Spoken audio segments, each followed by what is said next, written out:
Good morning student. आज हम अपना व्याकरण का टॉपिक है वो पढ़ेंगे जिसका नाम है क्रिया, वर्ब। तो देखिए क्रिया क्या है। जिन शब्दों से किसी काम के करने या होने का बोध हो उसे क्रिया कहते हैं। क्रिया क्या चीज है? देखिए क्रिया किसी काम के करने होने का मतलब अपन किसी काम को करते हैं या काम होता है वो क्या होता है? क्रिया। जैसे अपन काम करते हैं, जैसे मतलब गाना गाना, खेलना, पीना, खाना, है ना, सोना, उठना, बैठना, ये सब क्या है? क्रियाएं हैं जो हमारे द्वारा की जा रही है ना। तो अब देखिए इसकी ये क्या है? क्रिया की परिभाषा है ना। जिन शब्दों से किसी काम के करने या होने का बोध हो वे क्रिया कहलाते हैं। अब जैसे देखो, सीना नृत्य सीखती है। अब सीना एक लड़की है और वो क्या कर रही है? नृत्य यानी नाच, और सीखती है। ये सीखना क्या है? ये क्रिया है। सानू क्रिकेट खेलता है, तो इसमें खेलना क्या है? क्रिया। अनुपम गीत गाता है, तो गाना क्या हो गया? क्रिया। राकेश पुस्तक पढ़ता है, और पढ़ना क्या हो गया? क्रिया। ये पढ़ने की क्रिया, ये गाने की क्रिया, ये सीखने की, और ये खेलने की। तो ये सब क्या है? क्रिया जो हमारे द्वारा की जा रही है। मतलब कोई भी काम हमारे द्वारा किया जाता है वो क्रिया होती है। अब देखिए उपयुक्त वाक्यों में सीखती है, खेलता है, गाता है तथा पढ़ता है शब्द किसी काम के करने या होने का बोध कराते हैं, इसलिए ये शब्द क्रियाएं हैं। ठीक है। तो आपको अपनी नोटबुक में करना है कि क्रिया क्या चीज है। तो क्रिया के अंदर सबसे पहले आपको ये लिखना है परिभाषा, है ना। परिभाषा लिख के लिखना है, जिन शब्दों से किसी काम के करने या होने का बोध हो उसे क्रिया कहते हैं। जैसे सीना नृत्य सीखती है, सानू क्रिकेट खेलता है, अनुपम गीत गाता है, राकेश पुस्तक पढ़ता है। ये आपको नोटबुक में करना है। फिर आगे देखिए क्रिया के प्रकार, ये नहीं लिखना आपको, ठीक है। फिर क्रिया के प्रकार मतलब क्रिया कितने प्रकार की होती है? तो क्रिया 2 प्रकार की, ठीक है। क्रिया 2 प्रकार की होती है, ये आपको नोटबुक में करना है। अब देखिए नंबर 1 पे कौन सी क्रिया होती है? अकर्मक क्रिया। नंबर 1 पे क्या होता है? अकर्मक क्रिया।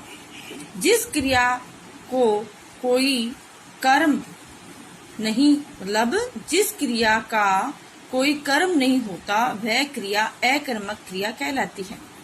जिस क्रिया तो पता ही आपको क्या है? काम का करना, और कोई कर्म नहीं होता वह क्रिया अकर्मक क्रिया कहलाती है।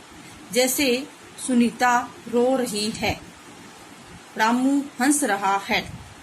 तो अब समझिए अकर्मक क्रिया कैसे हो रही है।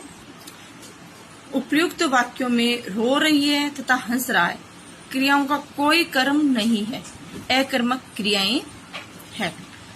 मतलब कहने का मतलब है कि इनके साथ में कोई कर्म नहीं जुड़ा।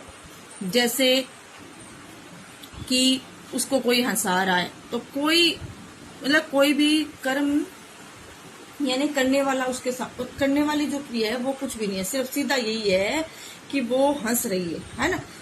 अब इनके बीच में जैसे आ जाता कि वो है, जैसे एक वाक्य है कि वो रामू है वो पढ़ रहा है, तो क्रिया कर्म क्या हो गया? उसका पढ़ना, है ना।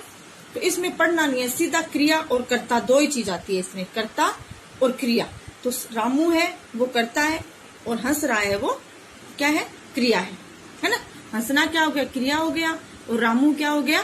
कर्ता हो गया। और सकर्मक क्रिया होती है जिसके साथ कर्ता, कर्म और क्रिया तीनों आते हैं, ठीक है।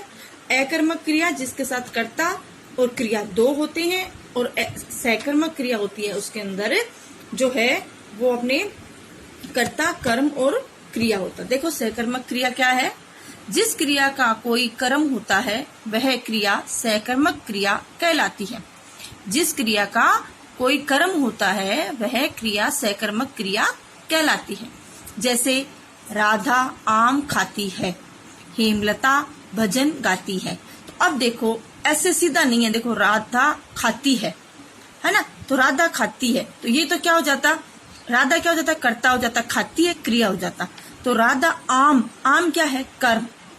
फिर हेमलता भजन गाती है, तो हेमलता है वो कर्ता है और भजन क्या है, कर्म, और गाती है क्रिया।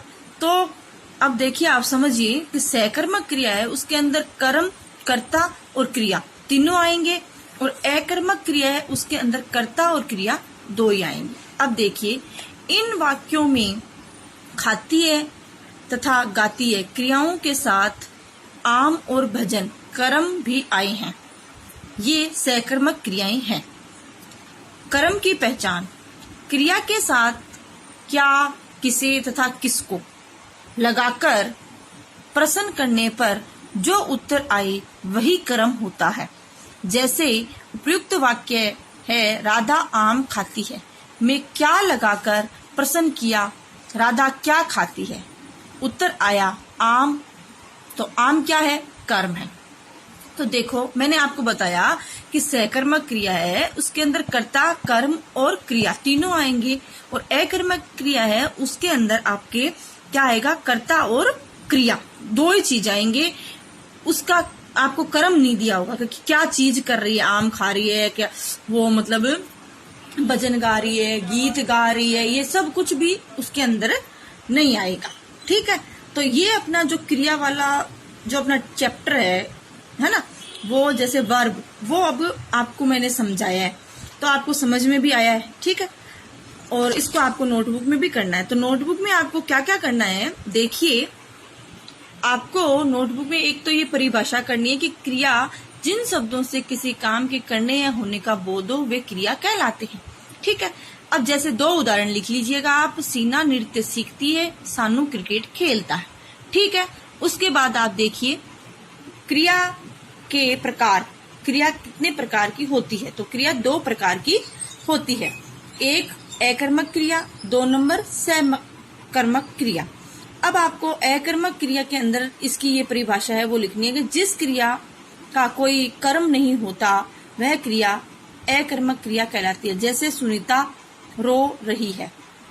ठीक है, फिर उसके बाद सकर्मक क्रिया, जिस क्रिया का कोई कर्म होता है वह क्रिया सकर्मक कहलाती है। जैसे राधा आम खाती है।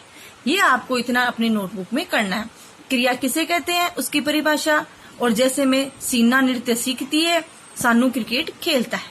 क्रिया के दो प्रकार होते हैं, अकर्मक और सकर्मक। अकर्मक की परिभाषा लिखनी है, जिस क्रिया का कोई कर्म नहीं होता उसे अकर्मक क्रिया कहते हैं, और जिस क्रिया का कर्म होता है वह सकर्मक क्रिया कहते हैं। ठीक है, और उसका एक एक उदाहरण, जैसे में आपको अकर्मक में लिखना है सुनीता रो रही है, और सकर्मक में लिखना है राधा आम खाती है। ठीक है, तो ये क्रिया वाला जो आपका चैप्टर है वो आपको अच्छे से समझ में आया है। ठीक है, अब हम जो ये क्रिया है उसके क्वेश्चन आंसर है वो हम कल करेंगे। तो आज के लिए इतना ही, और जितना मैंने बताया उतना ही आपको अपनी नोटबुक में करना है। तो थैंक यू।